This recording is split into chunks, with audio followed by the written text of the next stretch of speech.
Hey everybody, what's going on? It's Clevs Odhiambo here, and today I'm going to be talking about timing in oil painting in a way that I think could apply to art in general and maybe to other fields as well. Now, oftentimes when you post a picture on social media or a video on this channel, the question of how long did this take you normally pops up in different forms, and it's a question which I've also asked other artists before, mostly out of mere curiosity, where I look at an artwork and I wonder how long it took the artist to make it. Other times it extends beyond curiosity to a feeling whereby I start to compare myself with the artist and I'm thinking, why are my paintings taking so long? This guy only did this in 2 weeks or in a day, or however long they tell me they did it. And while this doesn't happen often nowadays, it used to happen to me quite a lot before, and the unintended effect of it was that I started to rush my paintings in a bid to sort of beat this unwritten record and try to see how fast I can do my paintings. Now, over time, that tendency to compare myself with other people has sort of withered away, and there are some steps that I took that helped me to be more patient, and I imagine there are some artists out there who could also use these tips on how not to rush paintings. And for this reason, I thought, why not make a video about it? Now, to demonstrate what happens when you do a painting quickly versus when you give it more time, I thought, why not do a single painting 3 times and increase the amount of time I give to this painting with each successive trial and see what happens at the end. Now, it may seem obvious that the point of this video is to say you should always give paintings a lot of time, but there are some cases which, as you'll see by the end of the video, the quick paintings are actually a good idea. So it's important to have both characteristics as an artist, to be able to do the quick paintings and to be able to not rush your paintings. And to do this exercise, I chose this picture by a friend of mine called Bill, or Kenya Library on Instagram, which is a very nice picture of a cat looking out of a duvet, it looks like, with a book in front of it, and a very nice depth of field in this picture where you can see the blurry background and the more detailed foreground. And so I thought, being the perfect photograph it looks like, it could also make a good painting. So let's see what difference doing this painting in different amounts of time does to the final result. And if you find out that the painting that wasn't rushed ended up looking the best, then we'll talk about how to achieve that. In other words, how to not rush a painting, and other instances where it's a good idea to rush a painting. In any case, here's the demo.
So after this very long introduction, how is all this relevant then to how not to rush a painting, which is in the title of the video? So let's say you want to achieve the equivalent of the 5-hour painting in drawing or in animation or in whatever else you do, and most of the time you end up with the 30-minute version of the painting, which doesn't please you that much. So how then do you practice not to rush the paintings, which you want to take your time and create the amount of detail that will satisfy you? Now, these are my 3 tips or my 3 painting habits that I've developed over time, which I think can work for you as well. So number 1, you want to set aside some time for these quick little drawings or paintings. You don't want to kill this habit of doing them quickly, because ironically enough, that repetition is what's going to make it easy for you to achieve the more amount of detail you want in your more serious painting. So if you can set aside some time, maybe more days in a week, you just do quick little drawings or paintings. Then for a couple of days in that week, or whenever you feel like you've done enough of these quick little drawings, then it can be easy for you to move on to the more serious paintings,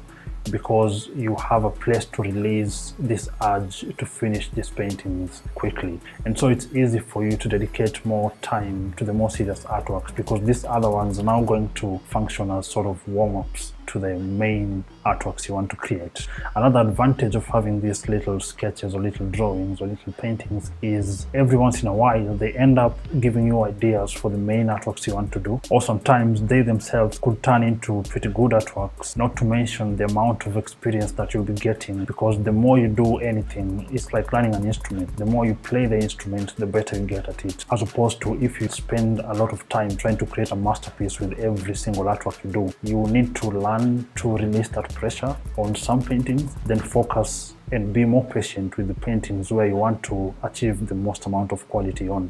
So it's important to have both characteristics. And the one point I'm trying to stress here is that you do not want to kill that habit of doing them quickly. It's very important, especially if you're a beginner, because at that point, quantity matters more than quality. And the effect of repetition and a lot of practice is inevitably the more serious artworks that you do are going to end up looking much better than they would if you didn't practice enough. Another tip that could help you not want to rush a single painting is to have many different artworks in progress at the same time. This will make you less inclined to finish one painting right away, because you have your focus divided between 3 or 4 or however many different artworks you want to do. What happens when you have your focus divided between different paintings is that every time you go back to continue with one painting, you see some mistakes or some adjustments that you couldn't have seen earlier because you took a break to do something totally different. So every time you go to do one painting, it's like you're seeing it for the first time, as opposed to if you just plowed through it from start to finish. The last habit you can try to cultivate if you have the tendency to rush paintings is to take breaks as you paint. This could be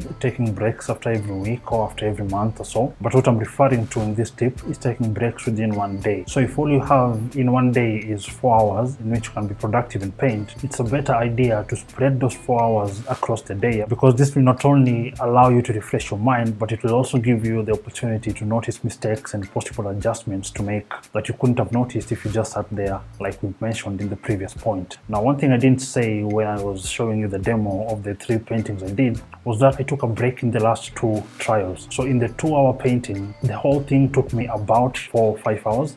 So there was a break of maybe 30 minutes, then another one of an hour, then another one of like 10 minutes or something. And with each time I came to do the painting, I wasn't rushing to finish it because I wasn't fatigued, and it didn't feel as monotonous as it would have if I just stood there for 2 hours non-stop. So part of why the product is so different when you give it more time and when you take breaks with that much more time is that, as opposed to the 30-minute version which I did all in one go, I have the ability to notice things that I couldn't have noticed if I just sat there. So I've repeated myself so many times at that point that I think I should now take a break from this video as well. So to bring it all together, it all depends on what your goal is, not only with one painting but with painting in general. If you're trying to get yourself accustomed to painting, or if you're just beginning, then you may want to try to lay more focus on quantity rather than quality, just so that you have that rhythm in your hands and in your mind. And so those quick paintings are very important in that case. But if you're trying to make the more serious painting, then you shouldn't really care that much about how much time it takes. Ultimately, more than how long a painting takes, what should matter more to you is how pleased you are with the result. So those are my 2 cents about timing yourself when creating art. I hope you enjoyed the video, in which case feel free to like and subscribe. And until the next video, thank you so much for watching.